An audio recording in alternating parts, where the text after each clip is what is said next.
Hi guys, I just wanted to come and film a video today. I'm Mimi, if you don't know. And I just wanted to come and film a quick video about sensory devices that have I've been told that could be helpful with a child that might have autism or a sensory disorder. If you don't know anything about me, I do have she's almost 3. I do have an almost 3-year-old that was recently diagnosed with Autism Spectrum Disorder. And she has sensory disorders. So that just means that certain things, certain senses are a little bit more sensitive than others, if that makes any sense. And so we are working with a speech therapist, and we are also working with an occupational therapist to assist her. And these are a couple of items that I found to be helpful that we were told from her occupational therapist and suggested by her speech therapist to try out. So I just figured I'd share them. Everything that I talk about today will be linked down below in the description bar if you're interested in purchasing any of the items or trying them out. So I'm just going to go through a few of them that I'm aware of and share them with you.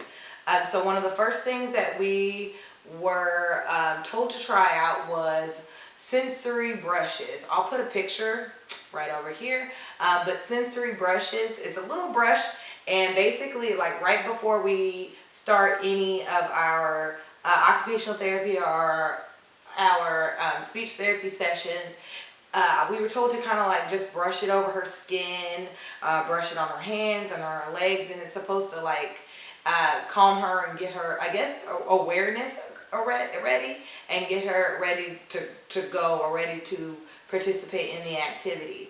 I can say when we first started doing it, I don't think she really cared for it very much. I don't know if it's just a feeling of it on her skin or maybe us, brushing it up and down her skin. She kind of was like a little bit hesitant about it, maybe because it was new, but it does seem to be helping whenever we're getting started. Another thing that was suggested for us to try is a weighted blanket. I ordered, and all these things can be found on Amazon. Like I said, I'll link them down below. But I ordered my weighted blanket from Amazon, and it has been a lifesaver. Let me just tell you, at one point we couldn't even get our daughter, I couldn't even get Parker to sleep in her own bed. Like, it was really hard. She wouldn't lay down. It's hard for her to take a nap. And the weighted blanket is a little pricey for a blanket, but the weighted blanket has been a lifesaver. She naps, and she'll nap with it.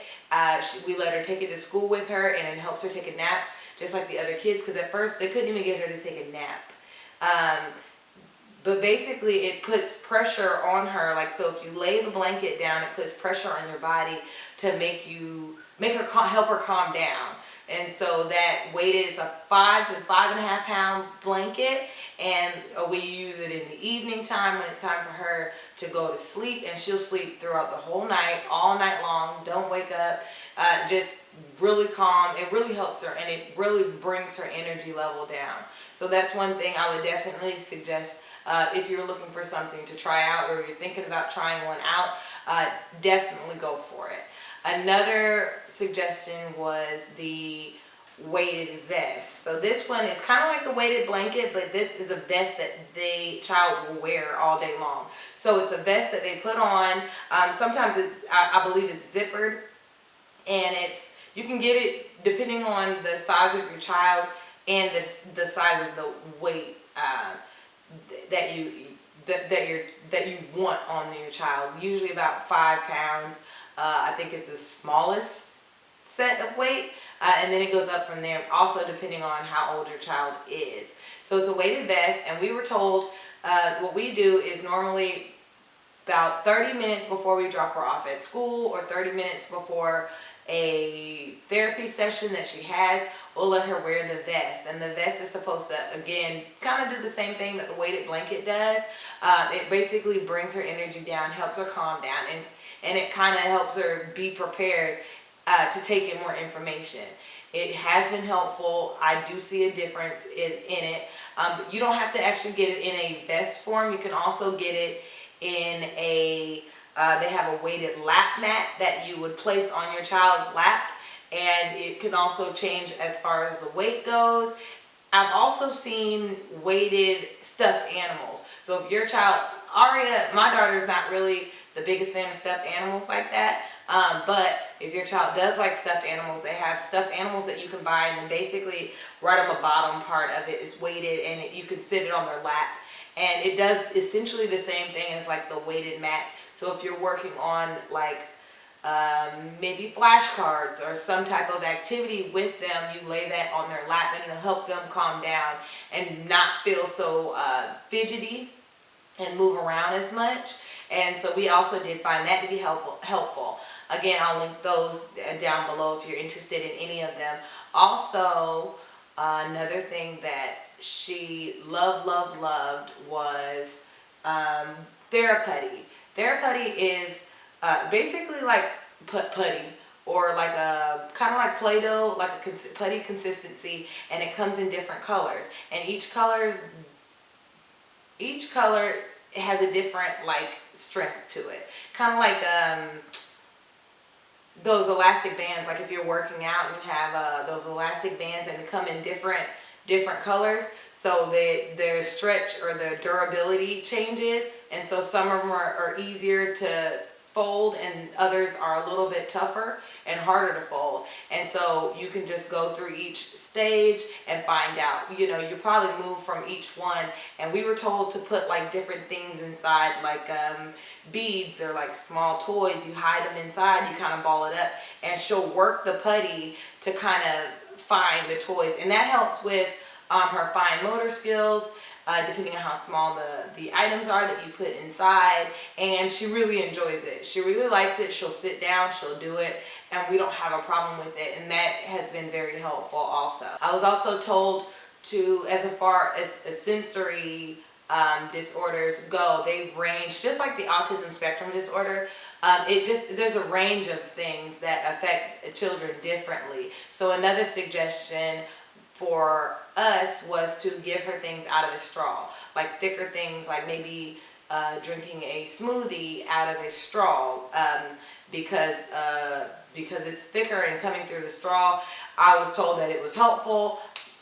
I don't know, we do it, it helps. So we usually give her things that can even be those applesauce packets or the fruit packets that they even sell, to drink it out of the tube, because it has like the little straw at the end. So that's been very helpful. And jumping.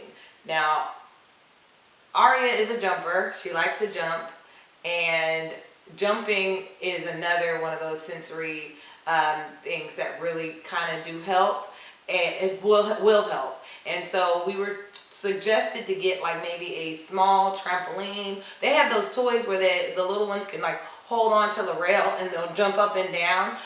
Those are pretty helpful. Aria's a jumper, she loves them, and so I just figured you might want to try it. Again, I'll link some of the links down below if you're interested in trying them.